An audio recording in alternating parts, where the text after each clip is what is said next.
Welcome to Sociology. Today we are discussing 32nd lesson of NIOS Sociology Senior Secondary Textbook, Status of Women in Indian Society, a Socio-Historical Perspective. As it is a socio-historical perspective of status of women in Indian society, we are broadly divided the stages into 3. 3 സ്റ്റേജുകളായിട്ട് Indian സൊസൈറ്റിയെ തിരിച്ചിട്ടുണ്ട്. എന്നിട്ട് ഓരോ സ്റ്റേജും നമ്മുടെ സൗകര്യാർത്ഥം നമ്മൾ പഠിക്കുകയാണ്. അതിൽ ഒന്നാമത്തെ stage the ancient period ആണ്. Ancient period എന്ന് പറയുമ്പം നമ്മൾ അതിനെ വീണ്ടും status of woman during the ancient period എന്ന് പറയുമ്പോൾ ആൻഷ്യന്റ് പീരീഡിലുള്ള വുമൻസിന്റെ സ്റ്റാറ്റസ് എങ്ങനെയാണെന്ന് നോക്കുന്നത്. അതിനെ നമ്മൾ വീണ്ടും ഫർദർ ഡിവൈഡ് ചെയ്തിട്ടുണ്ട്, പലതായിട്ട് ഡിവൈഡ് ചെയ്തിട്ടുണ്ട്. അതിൽ ഒന്നാമത് വേദിക് പീരീഡ് ആണ്. വേദിക് പീരീഡ് എന്ന് പറയുമ്പോൾ it is also known as early Vedic or Rigvedic period. ഋഗ്വേദം നിങ്ങൾക്കറിയാം, വേദങ്ങൾ 4 ഉണ്ട്. അതിൽ ഏറ്റവും പുരാതനമായിട്ടുള്ളത് ഏറ്റവും ആൻഷ്യൻ്റ് ആയിട്ടുള്ളതാണ് ഋഗ്വേദം. ഈ ഋഗ്വേദം ഇറങ്ങിയ പീരീഡിനെയാണ് നമ്മൾ വേദിക് പീരീഡ് അല്ലെങ്കിൽ ഏർലി വേദിക് പീരീഡ്, ഇതിനെ ഋഗ്വേദിക് പീരീഡ് എന്നും പറയാറുണ്ട്. അത് ഏകദേശം BC 1500 മുതൽ 1000 വരെയുള്ള വർഷമായിട്ട് കണക്കാക്കപ്പെടുന്നുണ്ട്. ഇതൊരു വൈൽഡ് ഗസ് ആണ്, അല്ലാതെ ശാസ്ത്രീയ തെളിവുകളുടെ അടിസ്ഥാനത്തിൽ it is not based on scientific evidence, but generally talking about like that. 1000 BC 1500 BC എന്ന് പറഞ്ഞുകൊണ്ടിരിക്കുന്നു. ഈ കാലഘട്ടത്തിൽ woman to part in social and religious activities. സ്ത്രീകൾക്ക് താരതമ്യേന കൂടുതൽ മെച്ചപ്പെട്ട ഒരു ജീവിതാവസ്ഥ ഉണ്ടായിരുന്ന സമയമാണ് ഈ ഏർലി വേദിക് പീരീഡ് എന്നത്. അവർ സോഷ്യൽ ആൻഡ് റിലീജിയസ് എല്ലാം പാർട്ടിസിപ്പേറ്റ് ചെയ്ത ഒരു കാലഘട്ടം കൂടിയായിരുന്നു ഇത്. ആ സമയത്ത് സ്ത്രീകൾക്ക് for ladies for woman the marriage was not compulsory. അവർക്ക് സ്ത്രീകൾക്ക് കല്യാണം എന്നുള്ളത്, വിവാഹം എന്നുള്ളത് ഒരു നിർബന്ധിത അവസ്ഥയായിരുന്നില്ല. ഇത് പ്രത്യേകിച്ച് പറയാൻ കാരണമുണ്ട്. പിന്നീട് ഹിന്ദു സമൂഹത്തിൽ വിവാഹം ചെയ്യാതിരിക്കുക എന്നുള്ളത് വലിയൊരു സിന്നായിട്ട്, വലിയൊരു പാപമായിട്ടാണ് കരുതപ്പെടുന്നത്. വിവാഹം ചെയ്തയക്കാത്ത മാതാപിതാക്കൾ പൊറുക്കാനാവാതെ തെറ്റ് ചെയ്ത മാതാപിതാക്കളായിട്ടാണ് കണക്കാക്കിയിരുന്നത്. അതുകൊണ്ട് വിവാഹം കമ്പൽസറി അല്ല എന്നുള്ളൊരു കാര്യം ആ കാലഘട്ടത്തിൽ വളരെയധികം പ്രാധാന്യം അർഹിക്കുന്നുണ്ട്. മാത്രമല്ല, ആ കാലഘട്ടത്തിൽ സ്ത്രീകൾക്ക് വേദപഠനത്തിനുള്ള, വേദിക് സ്റ്റഡീസിനുള്ള അവകാശം ഉണ്ടായിരുന്നു. വേദം കേൾക്കാൻ സ്ത്രീകൾക്ക് അവകാശം ഉണ്ടായിരുന്നു. അതുകൊണ്ട് തന്നെ വിധവാ വിഡോ റീമാരേജ് അലൗഡ് ആയിരുന്നു. അത് അവർക്ക് വിധവകളായി കഴിഞ്ഞാൽ പിന്നെ സതി അനുഷ്ഠിക്കേണ്ട ആവശ്യമൊന്നും ഉണ്ടായിരുന്നില്ല. അവർ നേരെ പുതിയ കല്യാണം കഴിക്കാൻ അവർക്ക് പ്രശ്നം ഉണ്ടായിരുന്നില്ല. ഇങ്ങനെയൊക്കെയാണെങ്കിലും സ്ത്രീകൾ they were subordinated to their husband or the male child. അവർ ആണുങ്ങളെക്കാൾ താഴെയായിട്ട് തന്നെയായിരുന്നു പരിഗണിക്കപ്പെട്ടിരുന്നത്. ദ സൊസൈറ്റി വാസ് പാർട്ടിയാക്കി. സമൂഹം എന്ന് പറഞ്ഞാൽ ഒരു പുരുഷാധിപത്യ സമൂഹം തന്നെയായിരുന്നു. ഹസ്ബൻഡിന് വൈഫിൻ്റെ മേൽ സുപ്പീരിയോറിറ്റിയും അധികാരവും ഒക്കെ ഉണ്ടായിരുന്നു. അതുമാത്രമല്ല, പോളിഗിനി അഥവാ ഒന്നിൽ കൂടുതൽ ഭാര്യമാരുണ്ടാകുന്നു, ബഹുഭാര്യത്വം, പോളിഗിനി ആ നാട്ടിൽ ആ കാലഘട്ടത്തിൽ ഇന്ത്യയിൽ പ്രാക്ടീസ് ചെയ്യപ്പെട്ടിട്ടുണ്ടായിരുന്നു ആ വേദിക് പീരീഡിൽ. ഇനി നമ്മൾ പരിശോധിക്കുകയാണെങ്കിൽ എപ്പിക്കുകളുടെ period, the period of epics. Epics എന്ന് പറഞ്ഞാൽ ഇന്ത്യയിൽ പ്രധാനമായിട്ടൊരു 2 എപ്പിക്കുകളാണത്, മഹാഭാരതം, രാമായണം. ഈ മഹാഭാരതത്തിൻ്റെയും രാമായണത്തിൻ്റെയും പീരീഡാണ് the period of epics. 12th century BC-യിലാണ് മഹാഭാരതം ഉണ്ടെങ്കിൽ 5th century BC-യിലാണ് രാമായണം എഴുതപ്പെട്ടത്. ഈ 2 എപ്പിക്കുകളാണ് ഇന്ത്യയിൽ സോഷ്യൽ ലൈഫിനെ ഭയങ്കരമായിട്ട് ഇൻഫ്ലുവൻസ് ചെയ്തിട്ടുള്ളത്. അത് വുമൻസിൻ്റെ സ്റ്റാറ്റസ് ഷേപ്പ് ചെയ്യുന്നതിന് വേണ്ടി ഭയങ്കരമായിട്ട് ഹെൽപ്പ് ചെയ്തിട്ടുണ്ട്. നമ്മളത് പരിശോധിക്കുകയാണെങ്കിൽ ഇതിൽ പറയപ്പെടുന്ന പ്രധാനപ്പെട്ട 3 കഥാപാത്രങ്ങളാണ്, 3 വനിതാ കഥാപാത്രങ്ങളാണ്. ഒന്ന് സീത, ദെൻ ദ്രൗപദി ആൻഡ് ഗാന്ധാരി. സീത രാമന്റെ ഭാര്യയാണ്. രാമ ഒരു ആരാധ്യ പുരുഷനായ, ഉത്തമ പുരുഷനായ രാമന്റെ ഭാര്യയാണ് സീത. സീത എല്ലാം തൻ്റെ ഭർത്താവിന് വേണ്ടി ത്യജിച്ചവളാണ്. ഒരു ആവശ്യമില്ലായിട്ടും 12 വർഷക്കാലത്തെ വനവാസത്തിൽ രാമന്റെ കൂടെ വന്നവളാണ്. എന്നിട്ടും അഗ്നിശുദ്ധി തെളിയിക്കേണ്ട വന്നൊരു സ്ത്രീയാണ്. അപ്പോൾ സ്ത്രീകൾ എന്ന് പറഞ്ഞാൽ എല്ലാം കൊണ്ടും ഭർത്താവിനെ സേവിക്കേണ്ടവളാണ് എന്ന്. അതുമാത്രമല്ല, ദ്രൗപദി ദ്രൗപദി എന്ന് പറഞ്ഞിട്ടുണ്ടെങ്കിൽ ഒരു ആദർശ ധീരയായ ഒരു പത്നി ആയിട്ടാണ് ദ്രൗപദി എപ്പോഴും അറിയപ്പെടുന്നത്. ഗാന്ധാരി ആണെങ്കിൽ തൻ്റെ ഭർത്താവിന് വേണ്ടിയിട്ട്, പാണ്ഡുവിന് വേണ്ടിയിട്ട് സ്വയം അന്ധത ധരിച്ച ഒരാളും കൂടിയാണ്. അപ്പോൾ സ്ത്രീകളെ പുരുഷന്മാരുടെ കീഴിലുള്ള എപ്പോഴും സർവീസ് ചെയ്യുന്ന ആളുകളായിട്ട് മാത്രം ഒതുക്കുന്ന ഒരു സ്റ്റാറ്റസ് അവർക്ക് ഉണ്ടാക്കി കൊടുക്കുന്നതിൽ ഈ എപ്പിക്കുകൾ വഹിച്ച പ്രാധാന്യം വളരെ വലുതാണ്. അതുമാത്രമല്ല പ്രത്യേകിച്ച് സീത ഈ സ്ത്രീകളെയാണ് എപ്പോഴും ഇവരുടെ ഒരു റോൾ മോഡൽസ് ആയിട്ട്, സ്ത്രീകളുടെ അല്ലെങ്കിൽ പെൺകുട്ടികളുടെ റോൾ മോഡലായിട്ട് ഇന്ത്യയിലെ ഹിന്ദു സമൂഹത്തിന് മുന്നിൽ അവതരിക്കപ്പെട്ടുള്ളത് ഈ സ്ത്രീകളാണ്.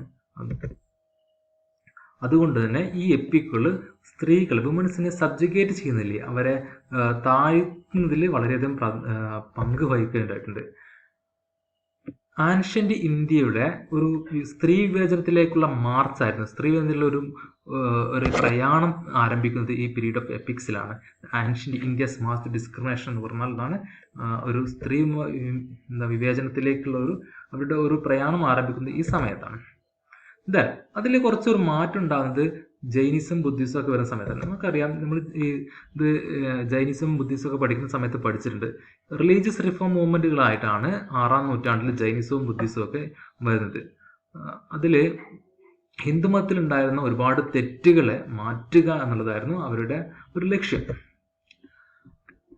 ഈ ജൈനിസത്തിന്റെ കാര്യത്തിൽ എടുക്കുകയാണെങ്കിൽ സ്ത്രീകൾക്ക് വേദപഠനത്തിനൊന്നും അവകാശം ഉണ്ടായിരുന്നില്ല ഈ നമ്മുടെ എപ്പിക്കുകളുടെ കാലഘട്ടത്തിൽ. എന്നാൽ ജൈന മതം അതൊക്കെ മാറ്റിയിട്ട് സ്ത്രീകളെയും മൊണാസ്റ്റിക് ഓർഡറിൽ ചേർത്തു. മൊണാസ്റ്റിക് ഓർഡർ എന്ന് പറയുന്നത് ഈ ആശ്രമ വ്യവസ്ഥയിൽ പുരോഹിതന്മാരാകാനൊക്കെ സ്ത്രീകളെ സമ്മതിക്കുകയെന്ന് ജൈനിസം ചെയ്തിട്ടുണ്ടായിരുന്നത്.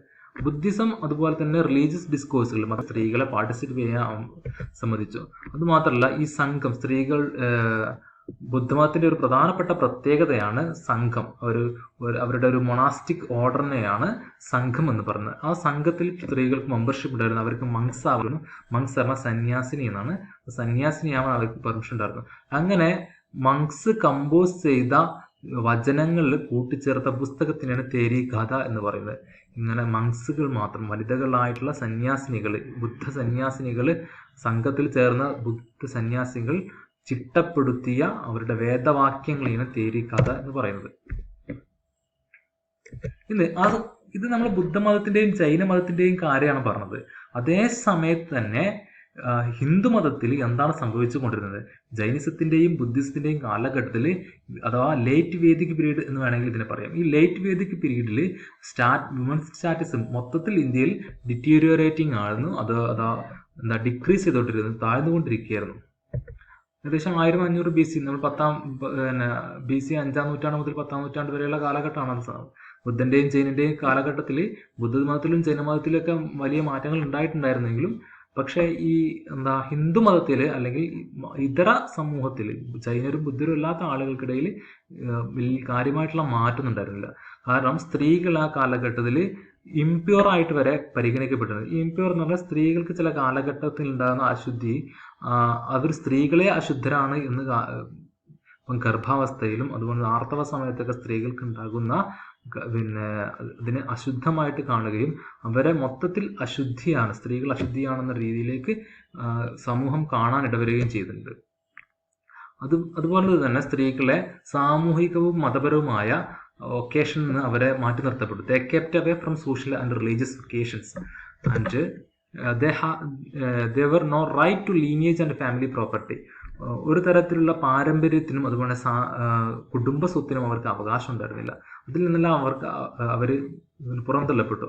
പെൺകുട്ടികളായി ഒരു പെൺകുട്ടി ജനിക്കുക എന്നുള്ളത് മാതാപിതാക്കൾ അപമാനകരമായി തീർന്നു. അതുകൊണ്ട് തന്നെ എപ്പോഴും അവർ ഒരു രണ്ടാം തര ആയിട്ട് പരിഗണിക്കപ്പെട്ടു. Husband was superior and master of wife. എപ്പോഴും ഹസ്ബൻഡ് വൈഫിന്റെ സുപ്പീരിയർ ആയിട്ടുള്ള ഒരു ഉയർന്ന ആളും അതുപോലെ തന്നെ മാസ്റ്റർ യജമാനായ പോലെയാണ് പെരുമാറുന്നത്. പാർട്ട്ണർ എന്നുള്ളതിന് പകരം ഒരു മാസ്റ്റർ എന്നുള്ള രീതിയിലായിരുന്നു ഹസ്ബൻഡ് വൈഫിനോട് പെരുമാറിയിരുന്നത്. അത് സോഷ്യൽ സിസ്റ്റം അങ്ങനെ തന്നെയായിരുന്നു. അതുപോലെ തന്നെ സ്ത്രീകൾക്ക് no right to seek knowledge, അവർക്ക് വിദ്യാഭ്യാസത്തിനുള്ള അവകാശം ഉണ്ടായിരുന്നു. അത് കണ്ടു. ഏർലി വേദിക് പീരീഡിൽ വിമൻസിന് അല്ലെങ്കിൽ സ്ത്രീകൾക്ക് വേദിക് സ്റ്റഡീസിനുള്ള റൈറ്റ് ഉണ്ടായിരുന്നു. പക്ഷേ ഈ സമയമായപ്പോഴേക്കും ജൈനിസം ബുദ്ധിസം കാലഘട്ടത്തിൽ അവർക്ക് വിദ്യ അഭ്യസിക്കാനുള്ള അവകാശം പോലും നിഷേധിക്കപ്പെട്ടു.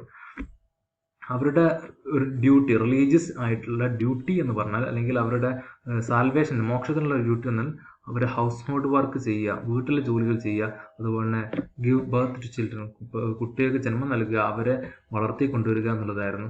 ഒരു പെൺകുട്ടി ജനിക്കുന്നത് ആ കാലഘട്ടത്തിൽ അപമാനകരമായിട്ടാണ് മാതാപിതാക്കൾ കണ്ടിട്ടുണ്ടായിരുന്നത്. എങ്കിലും ആ കാലഘട്ടത്തിലും ചില സ്കോളേഴ്സ് ഉണ്ടായിട്ടുണ്ടായിരുന്നു. ഈ ജൈനിസം ബുദ്ധിസത്തിന്റെ കാലഘട്ടത്തിൽ ഈ ഇന്ത്യയിൽ ചില വനിതകളായ സ്കോളേഴ്സ് ഉണ്ടായിരുന്നു. ഗാർഗി ആൻഡ് മൈത്രേയി തുടങ്ങിയ സ്കോളേഴ്സ് ആ കാലഘട്ടത്തിൽ ഉണ്ടായിരുന്നു. മറ്റൊന്ന് അടുത്തൊരു പീരീഡാണ് ഏജ് ഓഫ് ധർമ്മശാസ്ത്ര. ധർമ്മശാസ്ത്രങ്ങൾ എന്ന് പറഞ്ഞെങ്കിൽ ഈ ഹിന്ദു കോഡുകളെയാണ് നമ്മൾ അവരുടെ മത കോഡുകളെയാണ്. പ്രധാനമായിട്ട് 2 കോഡുകളാണുള്ളത്. ഒന്ന് മനുസ്മൃതിയാണ്. മനുസ്മൃതിയിലെ ഒരു പ്രധാനപ്പെട്ട ഒരു വാക്യം തന്നെ എല്ലാ സ്ത്രീ സ്വാതന്ത്ര്യം അർഹതി എന്ന് വെച്ചാൽ വുമൻ നെവർ ഡിസേർവ് ഫ്രീഡം, സ്ത്രീകൾക്ക് ഒരിക്കലും സ്വാതന്ത്ര്യം അവകാശമില്ലാന്ന്. വാർദ്ധ കുട്ടിയായിരിക്കുമ്പോൾ പിതാവിനാലും യൗവനത്തിൽ ഭർത്താവിനാലും വാർദ്ധക്യത്തിൽ മകനാലും സംരക്ഷിക്കപ്പെടേണ്ടവളാണ് സ്ത്രീ. അവർക്ക് സ്വാതന്ത്ര്യത്തിന് അർഹതയില്ല എന്നാണ് മനുസ്മൃതി പറയുന്നത്. മനുസ്മൃതി പ്രകാരം സ്ത്രീകൾക്ക് വേദപഠനത്തിന് അവകാശമില്ല. മറ്റൊന്നാണ് ജ്ഞാനവൽക്യ സ്മൃതി. ജ്ഞാനവൽക്യ സ്മൃതി എന്നാൽ അതിൽ പറയുന്ന ഏറ്റവും പ്രധാനപ്പെട്ട ഒരു കാര്യം എന്ന് വെച്ചാൽ ആ കുട്ടികൾ പ്യൂബർട്ടി എത്തുന്നതിന് മുമ്പ്, പ്യൂബർട്ടി എന്ന് പറഞ്ഞിട്ടുണ്ടെങ്കിൽ അവരുടെ പാരൻസിൻ്റെ മക്കൾ പ്യൂബർട്ടി എത്തുന്നത് പ്രായപൂർത്തി എന്നൊക്കെ പറയില്ലേ, ആ സംഭവം അത് എത്തുന്നതിന് മുമ്പ് വിവാഹം ചെയ്ത് അയച്ചിട്ടില്ല. പ്രായത്തിന് ശേഷമല്ല കേട്ടോ, എത്തുന്നതിന് മുമ്പ് വിവാഹം ചെയ്തിട്ടില്ലെങ്കിൽ അവര് പൊറുക്കപ്പെടാത്ത അൺപാർഡനബിൾ സിൻ ചെയ്യാണെന്ന് പറഞ്ഞത്. They are committing unpardonable sin. Parents who did not get married their daughters before attaining puberty committing unpardonable sin. പൊറുക്കാനാവാത്ത വൻപാപം എന്നൊക്കെ പറയില്ലേ, മഹാപാപം, അതൊക്കെ ചെയ്യുകയാണെന്നാണ് പറയുന്നത്. പിന്നെ ആ കാലഘട്ടത്തിൽ ചൈൽഡ് മാരേജ് ആയിരുന്നു. കുട്ടികളെ ചെറിയ പ്രായത്തിൽ തന്നെ കല്യാണം കഴിക്കുന്നു. സതി കൂടുതലായിട്ട് അനുഷ്ഠിച്ചൊരു കാലഘട്ടമായിരുന്നു. Widow remarriage അനുവദിച്ചിട്ടില്ല. വിധവകൾ എന്ന് പറഞ്ഞാൽ തന്നെ ശാപമായിട്ട് കണക്കാക്കുന്ന ഒരു കാലമായിരുന്നു. മാത്രമല്ല ഈ പെൺകുട്ടി ഉണ്ടാകുന്നത് അപമാനകരമായതുകൊണ്ട് തന്നെ മാതാപിതാക്കൾ പെൺകുട്ടി ഉണ്ടായിക്കഴിഞ്ഞാൽ ഉടൻ തന്നെ കൊല്ലുക, അത് ഫീമെയിൽ ഇൻഫാന്റിസൈഡ്, പെൺ ശിശു ഹത്യ ഭയങ്കരമായിരുന്നു. അതുകൊണ്ട് ഈ ആളുകളെ ഇപ്പം സ്ത്രീകളെ സാമൂഹിക സാമ്പത്തിക ജീവിതത്തിൽ നിന്നെല്ലാം അവരെ മാറ്റി നിർത്തപ്പെട്ടിരുന്നു. മാത്രമല്ല ഈ ഭർത്താവിൻ്റെ പൂർണ്ണ വിധേയത്തിൽ കഴിയേണ്ടവളാണ് സ്ത്രീ എന്നുള്ള രീതിയിലും ഇതായിരുന്നു. മാത്രമല്ല ഫിസിക്കൽ പണിഷ്മെന്റ്, ഭർത്താവ് പലപ്പോഴും ഈ ഭാര്യയെ അടിക്കുക തുടങ്ങിയ കാര്യങ്ങളൊക്കെ ചെയ്തിട്ടുണ്ടായിരുന്നു. മെഡിവൽ പീരീഡിൽ സ്ത്രീകളുടെ പീരീഡ്. മെഡിവൽ പീരീഡ് എന്ന് പറഞ്ഞാൽ മധ്യകാലഘട്ടമാണ്.